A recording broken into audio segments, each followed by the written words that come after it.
Assalamualaikum warahmatullahi wabarakatuh.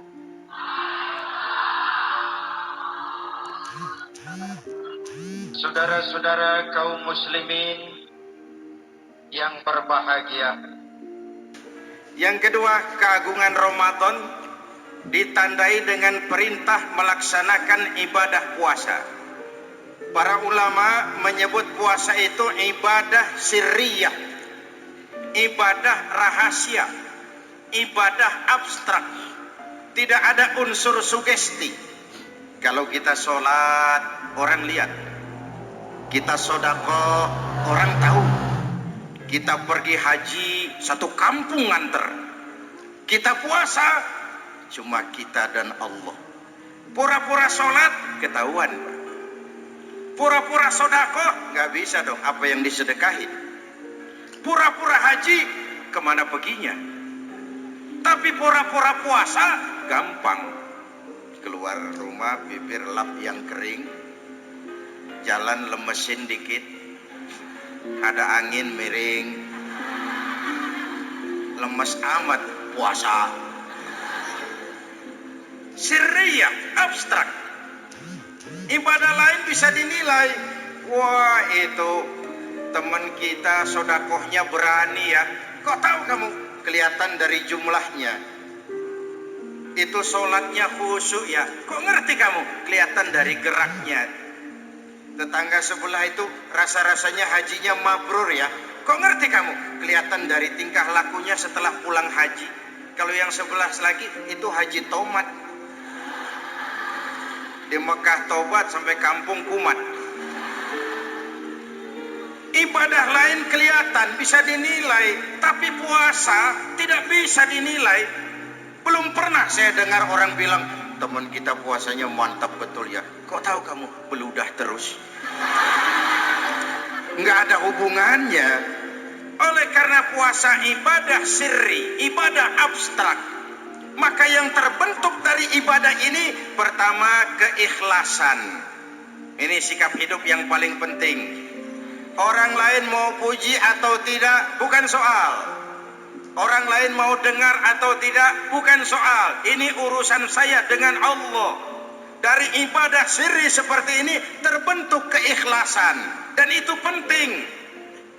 Penyakit yang namanya stres lalu menjadi stroke itu umumnya karena orang kehilangan keikhlasan.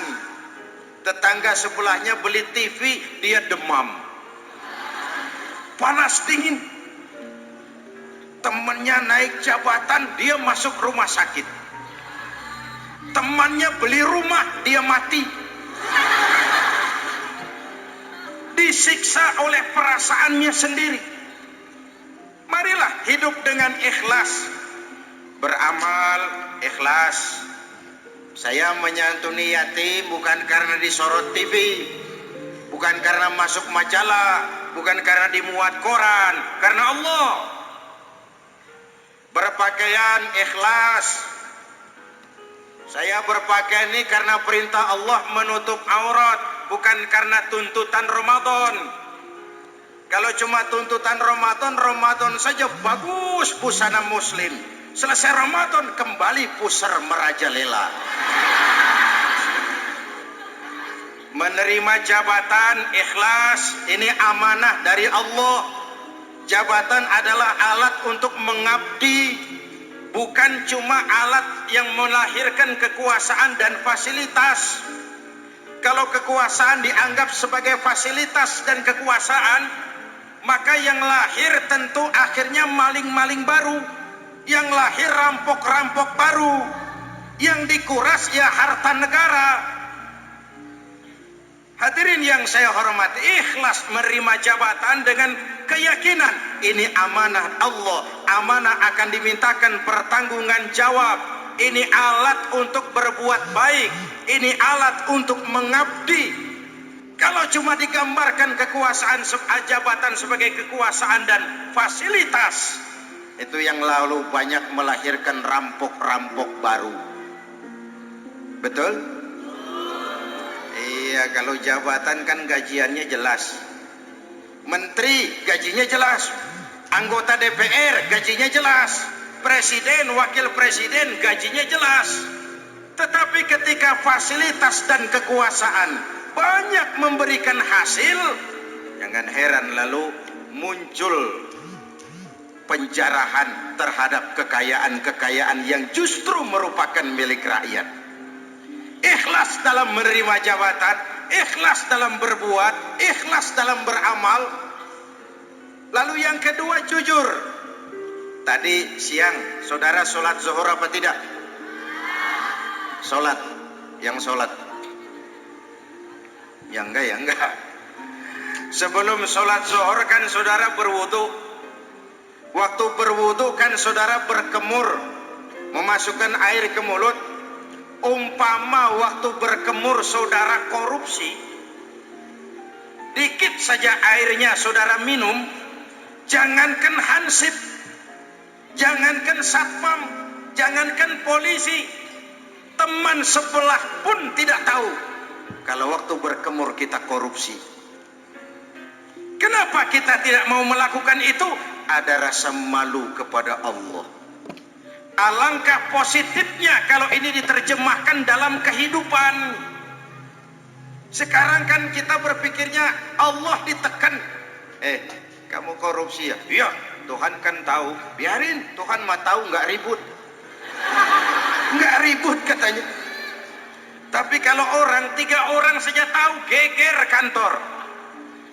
Bayangin, Tuhan aja ditekan, Tuhan diintimidasi, apalagi orang lain.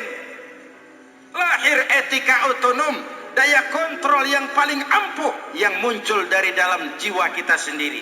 Keikhlasan yang dibentuk oleh pelaksanaan ibadah puasa, kejujuran yang dibentuk oleh pelaksanaan ibadah puasa, lalu kesabaran. Kata Nabi, as-siyamu junnatun, puasa itu benteng, dinding. Fa idza kana yaumus siyami ahadikum, kalau salah seorang kamu tengah berpuasa, fala yarfus, jangan berkata kotor, wala yafsuk, jangan berkata keji, wa in sabahu ahadun aw qatalahu falyaqul inni shaim, inni shaim. Kalau ada orang mencaci maki dia, bahkan mengajak dia berkelahi yang menurut ukuran dia mesti menang, tapi karena puasa, maaf, saya bukan gak berani sama kamu, saya sedang puasa. Kalau mau berkelahi juga ntar aja habis buka, segeran dikit berantemnya. Ini shaim, maaf, saya sedang berpuasa. Itu merupakan benteng. Kalau waktu begitu dia bisa sabar, ketika kenyang sudah nggak ada masalah. Sabar baik dalam taat kepada Allah, sabar dalam melaksanakan perintahnya, sabar dalam meninggalkan larangannya, dan sabar di dalam menghadapi musibah, kesulitan-kesulitan dalam kehidupan kita.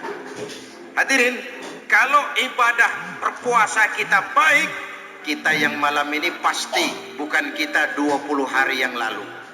Kita yang malam ini, kita yang sudah ditempa oleh penggojolokan Ramadan, ditempa oleh kawah candra di mukanya Ramadan, sehingga membias dalam pembentukan pribadi.